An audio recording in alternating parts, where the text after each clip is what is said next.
Bonjour et merci de nous retrouver dans votre émission de formation et de spiritualité, la joie des chrétiens. Accueillir un prêtre qui nous parle de la paroisse ou de la pastorale de sa paroisse, c'est une grâce, c'est une rose dans notre magazine religieux sur Moto TV, l'émission La joie des chrétiens. La vie chrétienne ne se limite pas seulement aux questions théologiques ou vocationnelles, comme l'avons toujours fait avec des émissions sur la théologie ou sur les différentes vocations. Euh, Nous avons accueilli il y a quelques mois le père Moanir, qui est missionnaire componien et qui nous a parlé de sa situation de la mission en RCA. Cette semaine, nous accueillons l'abbé Rigen Sahani, vicaire à la paroisse d'Ikaeri, à diocèse de Butembo-Beni, pour nous parler de la pastorale dans sa paroisse. Bonjour, monsieur l'abbé Rigen. Bonjour, chers journalistes. Nous sommes très heureux de vous accueillir sur ces plateaux. Et la première question de notre émission est de savoir, en fait, qui vous êtes.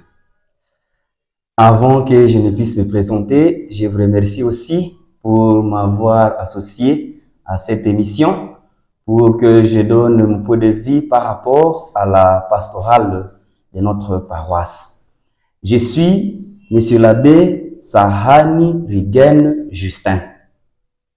Je suis prêtre du diocèse de Butembo-Beni, en pastorale dans la paroisse Sacré-Cœur de Jésus de Kaeri. Depuis quand vous êtes prêtre? Je suis prêtre, ordonné prêtre le 19 février 2023 à Bingi. Et après mon ordination, j'ai été envoyé à Kaeri, la paroisse où je vis ma pastorale. Alors, les dimanches antérieurs, vous fêtez vos 3 ans de sacerdoce. Comment ça a été? Certains d'entre nous ont célébré 3 ans et nous autres, nous avons célébré 2 ans comme prêtres. Et ça s'est bien passé. C'était une très bonne occasion de se rencontrer. Comme après les études, nous sommes envoyés dans la vigne du Seigneur et chacun vend son recoin. Et c'était une bonne occasion de nous rencontrer, de partager les différentes expériences pastorales.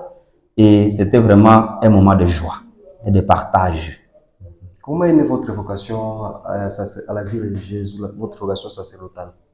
Si j'essaie de parler de la naissance de ma vocation sacerdotale, c'est que ma vocation sacerdotale est née d'abord à famille. Et après la famille, je suis entré dans le mouvement d'action catholique de la croisade eucharistique où j'ai été servant de messe. Et ce mouvement a essayé de sarcler ma vocation. Je suis entré dans le groupe vocationnel. J'ai aussi étudié dans une école des prêtres à l'Institut C. Charles Lwanga de Moulo. Tout cet environnement a été pour essayer de sarcler la vocation qui était en moi. Et je me suis laissé conduire par Dieu. Bien que nous soyons faibles de temps en temps, néanmoins, j'ai fait tous les moyens d'être accompagné par les prêtres de ma paroisse et qui m'ont envoyé à la propédeutique, Monseigneur Henri Pierrard de Benipaïda.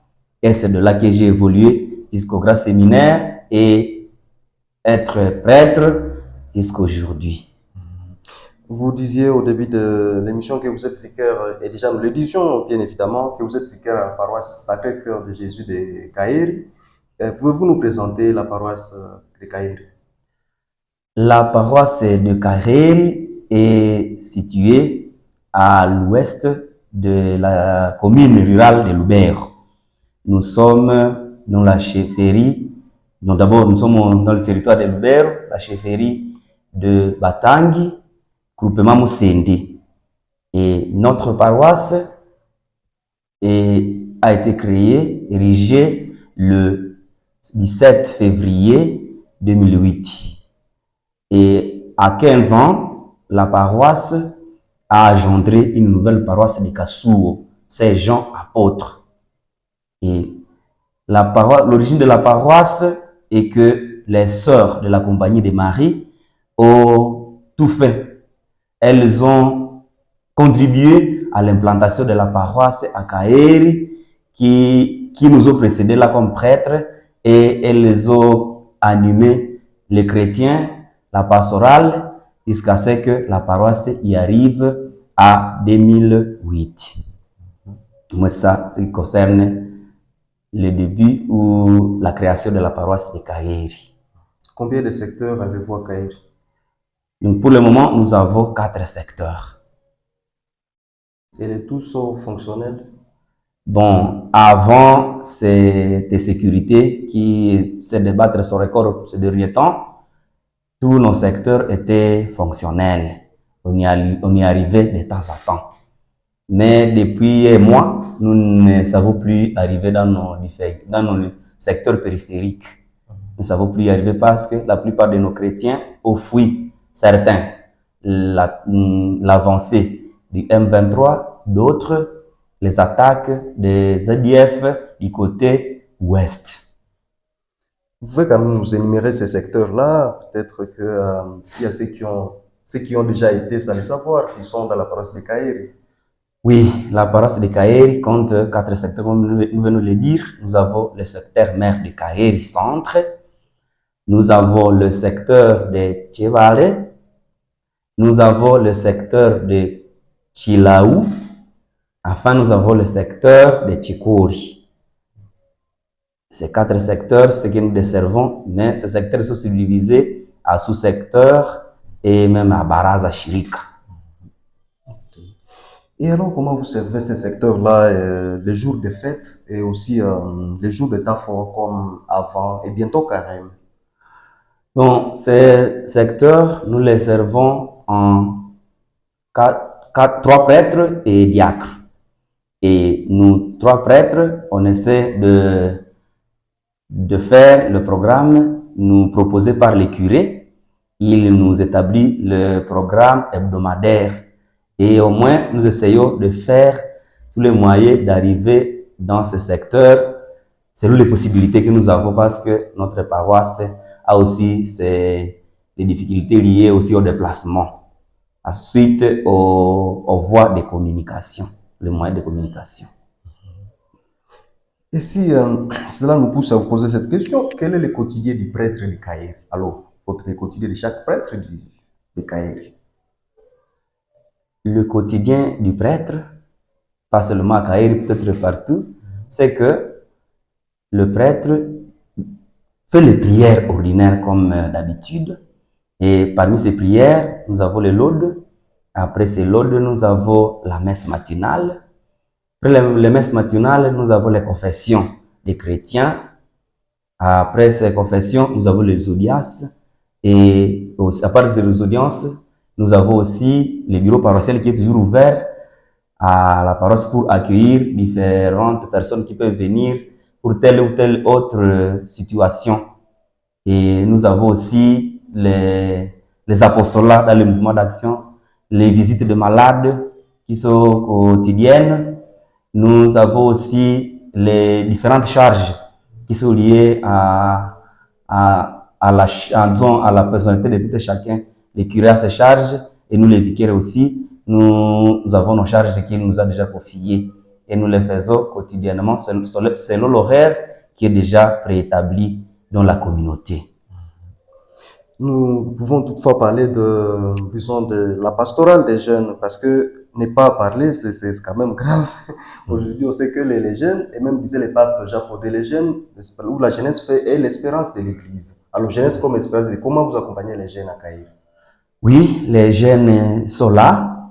Je suis parmi ceux qui les encadrent. Je suis l'aumônier paroissial de l'UJC.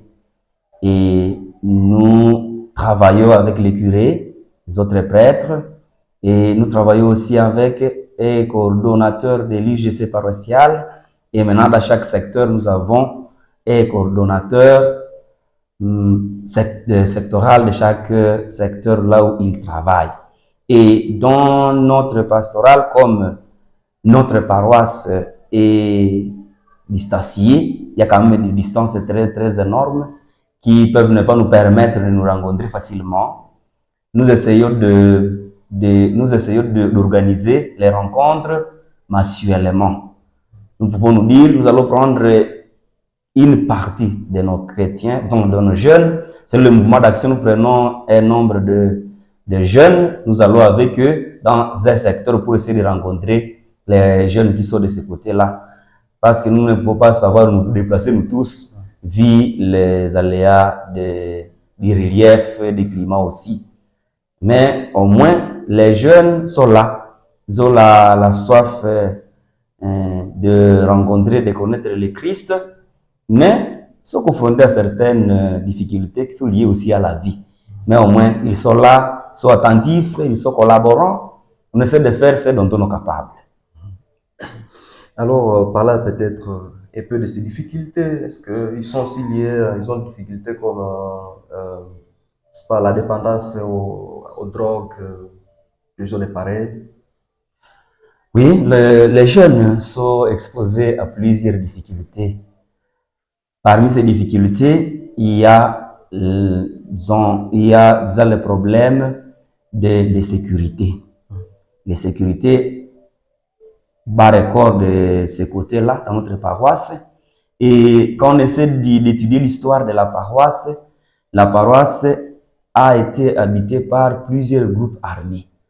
Plusieurs groupes armés, presque chaque année ou c'est pas chaque décennie, il y a toujours un groupe armé qui se manifeste dans la région là. Alors tout cela influence les jeunes. Alors ils ont toujours tendance de vouloir aussi adhérer à certains groupes armés. Ça, c'est une des difficultés. Une autre, c'est lié aussi aux drogues. Il y a quand même une certaine consommation exagérée des drogues stupéfiants qui peuvent aussi qui détruisent notre jeunesse. Et il y a aussi le problème de la pauvreté qui est aussi quand même visible, qui est aussi lié à la région que nous habitons. Il y a quand même certains jeunes qui ne savent pas travailler et maintenant qui se livrent à l'oisiveté. Et cette oisiveté va créer la pauvreté. Et quand on est pauvre, quand on ne sait pas se débrouiller, c'est comme ça qu'on se donne à des consommations abusives de l'alcool ou même du chanvre. Alors, concernant les études, est-ce que les jeunes, est-ce qu'il y a quand même, disons, suffisamment d'écoles dans lesquelles les jeunes vont se faire former? Oui, nous avons 4 écoles primaires, donc 3 conventionnées catholiques, une protestante. Nous avons aussi 2 institutions secondaires, une protestante et une autre catholique. Et certains jeunes étudient, mais d'autres aussi n'étudient pas. Et cela, c'est une difficulté quand même qui est visible. Certains jeunes n'étudient pas. Ils n'étudient pas, pourquoi? Parce qu'ils aiment la vie facile. Certains d'entre eux aiment la vie facile et ils se donnent à la recherche facile de l'argent à creusant de l'or, par exemple, en allant travailler dans les concessions de certaines personnes au lieu d'aller à l'école. Et cela les empêche de poursuivre leurs études secondaires. En tout cas, la majorité n'atteint pas les diplômes d'État. Et encore un petit nombre va à l'université. C'est encore un petit nombre qui essaie d'aller à l'université. Mais au moins, le rare qui vont à l'école secondaire, nous essayons de les encourager pour qu'ils puissent évoluer. Mais comme les études sont apparues aussi tardivement dans la contrée, parce que l'école, disons l'institut, notre institut, l'école conventionnée catholique, elle a été créée en 2002 ou 2003. Et avant cette école, les gens étudiaient à Ndoluma, d'autres à Lubero Mulo, c'était d'autres à Kassou, comme il y avait encore une institution secondaire de ce côté-là.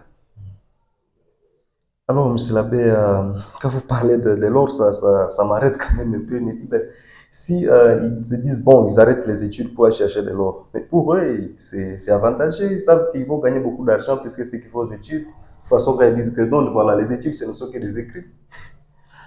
Bon, c'est vrai, ils peuvent trouver quelque chose, mais c'est une recherche facile de l'argent. On n'est pas en train de fustiger le fait de chercher de l'or, mais c'est une mentalité de penser qu'on peut facilement gagner l'argent. On ne sait pas se donner à une activité qui peut régénérer l'argent au plus tard. Mais on aimerait avoir l'argent coûte qui coûte. C'est ainsi qu'il vont se livrer à la recherche de cet or qui ne donne même pas beaucoup d'argent ou qu'ils ne trouvent pas nécessairement. Parce qu'il arrive qu'ils y aillent et à chercher, à creusant, ils ne trouvent même pas ce qu'ils cherchaient. Mais quand ils vont trouver, maintenant ils vont se donner quoi? Ils vont se pervertir le peu d'argent qu'ils vont retrouver dans ce travail-là. Ils ne vont que dilapider cet argent-là. Et déjà, en ce sens-là, on peut comprendre que dans certaines familles, il y a déjà conflit entre parents et enfants. Parce que les parents veulent envoyer les enfants à l'école, ils ne veulent pas, ils veulent aller chercher de l'eau. Quand ils la trouvent, ils utilisent même abusivement cet argent, et ça cause des conflits. Oui, bien sûr. Donc, on peut avoir facilement des conflits dans certaines familles, différentes familles, qui sont liées à l'incompréhension entre les parents et les enfants. Les enfants qui ne veulent pas peut-être suivre les recommandations des parents et qui vont se donner à chercher facilement leur argent par des sales besognes. Néanmoins, les parents essaient de s'efforcer de leur demander d'aller à l'école. Et avec aussi notre aide pastorale, on essaie de les conscientiser pour qu'ils voient l'importance des études parce que les études instruisent et forment et informent. Ah oui. Alors, il nous faut aussi parler de la vie sacramentelle dans la paroisse. Nous savons qu'il y a sept sacrements, mais bon, il n'y a pas toujours le sacrement d'ordination partout, bien qu'il y en aura demain. Et parlez-nous quand même de la vie sacramentelle dans la paroisse de Caïr. La vie sacramentelle est bonne. Donc, elle est quand même ordinaire, comme d'autres paroisses. Et notre paroisse, nous ne pouvons pas la comparer aux autres. C'est vrai, le petit nombre de ceux-là qui essaient de pratiquer, ils reçoivent les sacrements. Et notre paroisse, du point de vue superficie, elle est vaste. Elle est vaste, on va des kilomètres et des kilomètres pour rencontrer les chrétiens. Et aussi, nos chrétiens-là sont disséminés, sont éparpillés dans la forêt. Ils ne sont pas concentrés. On ne peut pas dire qu'on va les rencontrer dans une grande agglomération, comme on dirait Kaeri. Nous essayons de les rencontrer. Ils s'efforcent d'y arriver quand quand nous avons besoin de les rencontrer. Ils essaient d'arriver. Mais du point de vue démographique, nous n'avons pas assez de chrétiens. C'est un petit nombre. Et la plupart de nos chrétiens viennent d'autres paroisses parce que c'est là que les gens cultivent. Alors, ils viennent de Kipese, Masereka, Lubero, certains d'autres Kichombiro. Ils viennent maintenant habiter dans nos différents secteurs pour cultiver. On les rencontre, on sent qu'ils ont besoin de nous. Et c'est ce qui nous fait notre joie. Parce que quand vous faites des kilomètres pour les rencontrer, on sent qu'ils ont besoin de vous rencontrer. Bien que ce soit un petit nombre, mais au moins, vous sentez qu'ils sont là. Ils ont besoin de vous rencontrer, ils ont besoin de recevoir les sacrements que vous leur administrez. Et les sacrements ordinaires que nous administrons, c'est l'Eucharistie, la célébration de la messe, Sainte Messe, les confessions, bon, le baptême des petits-enfants, c'est ordinaire. Alors, les autres sacrements peuvent être périodiques, Comme le mariage. comme le mariage. Sans vous mentir, les gens se marient moins. On peut facilement compter 2 ou 3 mois sans mariage. Ça arrive qu'on rencontre aussi un autre mois où on a seulement un mariage. Alors, c'est quand même quelque chose qui nous tique, qui semble nous fragiliser. Mais on essaie de faire quelque chose pour essayer de conscientiser les jeunes pour qu'ils se marient. parce que certains d'entre eux, les jeunes là, certains peuvent cohabiter. Il dit, j'aime mieux de cohabiter. Et cela aussi est lié au problème de ne pas savoir marier la culture ou la coutume à la religion ou à l'évangélisation, donc l'inculturation. Alors, comme nous sommes dans une région qui est plus dominée par les pratiques coutumières, alors ces pratiques coutumières peuvent aussi influencer les mentalités de nos jeunes à ne pas beaucoup se marier, peuvent se donner ils peuvent cohabiter facilement avec leurs femmes, leurs conjointes, et ils ne savent pas directement suivre la voie du sacrement du mariage. Pour ce qui concerne l'Eucharistie, donc la première communion des enfants, nous essayons de le faire annuellement comme ailleurs, et on essaie de rencontrer les jeunes gens qui sont à l'école primaire et à l'école secondaire, et la difficulté liée à la scolarisation se remarque aussi dans l'encadrement de ces catéchumènes, parce que nous avons encore beaucoup de catéchumènes qui n'étudient pas, alors que c'est un problème, alors qu'ailleurs la plupart sont les catéchumènes sont ceux-là qui viennent directement des écoles, mais chez nous, nous avons encore beaucoup de catéchumènes, des enfants qui n'étudient pas. Donc, si je comprends bien, les sacrements les plus fréquentés, c'est l'Eucharistie. Est-ce que vous avez même beaucoup de chrétiens, est-ce que nos prêtres viennent prier la semaine comme les dimanches, ou difficilement vous atteignez petit nombre? Les dimanches, certains viennent prier. Je parle surtout de Kaheri, qui est quand même la grande agglomération dans la paroisse. Les chrétiens viennent quand même prier, certains. Mais bon, tous ne peuvent pas prier. Comme vous le savez, ce n'est pas tout le monde qui prie aussi partout. Par rapport au nombre, disons, dans la population qui est à Kaheri, c'est quand même un petit nombre qui prie. Dimanche, ils essaient de s'efforcer. Mais en semaine, alors là, non, en semaine, ils n'arrivent pas nombreux. Ces petits nombres qui arrivent à la messe, c'est presque le même. Alors, vous étiez déjà de le dire que la zone est marquée par l'insécurité. Alors, comment vous vous comportez pour effectuer la pastorale? Pour effectuer la pastorale dans une zone sécurisée, il faut être prudent. Donc, il faut être prudent par rapport à plusieurs groupes armés avec lesquels nous vivons. Nous vivons avec plusieurs groupes armés. Et ces groupes armés, chacun a sa façon de vivre. Et nous essayons de vous conformer à ces différents groupes de groupes armés sans prendre parti. Il faut en tout cas se forcer d'être neutre et évangéliser et montrer que l'évangile transcende tous ces groupes-là. Montrer que l'évangile est au-dessus de leur groupe-là et montrer que même s'ils sont des groupes armés, et même si on peut les appeler des Ouazalènes, entre guillemets, patriotes, on essaie de leur montrer que quand on est patriote, on doit être exemplaire. On doit être exemplaire. Être patriote n'est pas incompatible avec la vie chrétienne. Quand on est beau patriote, ça signifie qu'on aime ce pays. Alors, quand on a une petite occasion, de rares occasions de les rencontrer, on essaie de leur dire, sans les blesser et sans les provoquer. Sans les provoquer, on doit être prudent et on essaie d'être d'une certaine façon proche d'eux sans se confondre à eux. Est-ce que ça vous est déjà arrivé disons, en fait, je voulais dire, est-ce que vous avez une expérience par rapport à cette situation de la pastorale, comme c'est dans la pastorale, vous le rencontrez, d'être équipé, mûrir la foi des chrétiens, dire que bon, en tout cas, Dieu existe depuis des situations de sécurité, on peut toujours effectuer la pastorale, bien la mission, l'apostolat.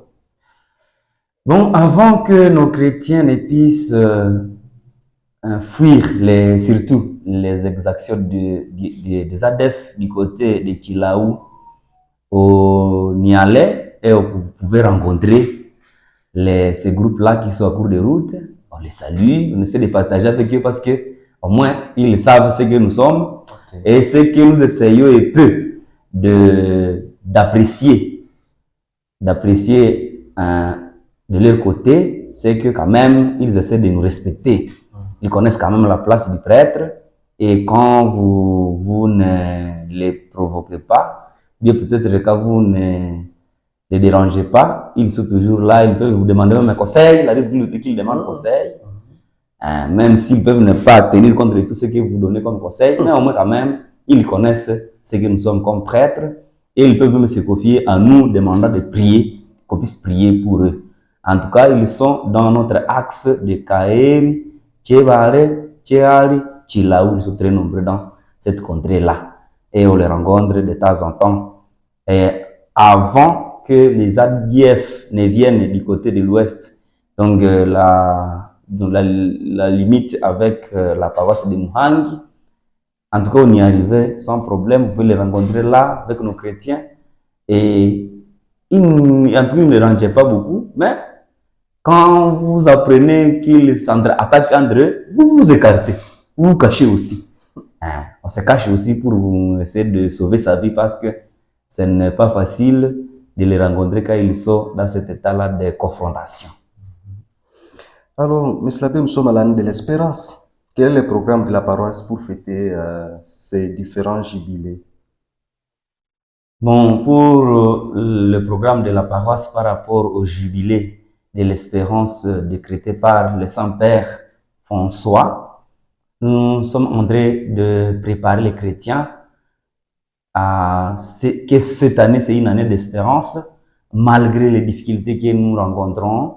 Ne nous lassons pas, ne nous décourageons pas. Dieu est toujours de notre côté. Et même dans les difficultés que nous rencontrons, il est toujours là, c'est lui qui nous donne encore la force de persister et d'endurer toutes les difficultés que nous rencontrons. Et le programme est encore au niveau des groupes, des mouvements d'action.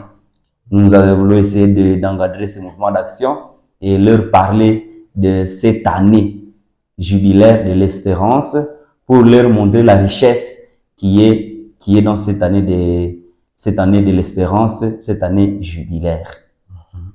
Alors, nous sommes pratiquement à la fin de notre émission, mais le pape François, il est malade et une prière, avant de nous séparer, nous allons offrir au bon Dieu une prière pour le pape François, ensemble avec vous. Il n'y a pas de problème, sinon, tel que nous le savons déjà, notre Saint-Père est malade, il a besoin de nos amples prières. Et notre Père évêque nous a déjà demandé de densifier les prières pour son rétablissement. Et nous devons être confiants que Dieu est toujours là, que c'est Dieu qui a notre vie et que notre Dieu, c'est Dieu de vie, le Dieu d'espérance. Nous sommes toujours confiants que d'un moment à un autre, notre Dieu va encore lui accorder cette grâce de la vie malgré la maladie qui les coince. Nous aussi, on va prier pour la paix à cette prière. Le Seigneur soit avec vous. Et avec votre esprit. Prions. Dieu d'espérance et d'amour, nous te remercions pour ce temps que tu viens de nous accorder. Nous te remercions pour ce moment de partage et d'échange qui nous fructifie et qui nous donne de nous rencontrer. Tu es notre Dieu, tu nous aimes et tu veux que nous puissions accomplir ta volonté. Nous te prions pour tous ceux-là qui ont besoin du secours de nos prières, de nos humbles prières. Et nous te prions pour tous ceux-là qui se lassent à cause des difficultés qu'ils rencontrent. Qu'à travers cette année des jubilés d'espérance, ils essaient encore de retrouver l'espérance, qu'ils rencontrent encore des gens qui leur donnent plus de consolation. Garde-nous et bénis notre pays, bénis tous ceux-là qui se donnent pour que la paix revienne chez nous. Nous te le demandons par Jésus, le Christ, notre Seigneur. Amen. Que Dieu Tout-Puissant vous bénisse, le Père, le Fils et le Saint-Esprit. Amen. Merci beaucoup, Padre. Merci beaucoup, chers téléspectateurs de la Moto TV, de nous avoir suivis et pour votre fidélité. Merci à l'équipe réalisatrice de cette émission, Bonne Pastorale, aux abbés Tchong de Donné, Kiré de Kayer, à vous, M. l'abbé Riguen, à l'abbé Jean de la Croix, qui est maintenant à paroisse, et au diacre Loge Mastaki, qui se prépare aux ordinations sacerdotales. Bonne Pastorale, au revoir. Merci.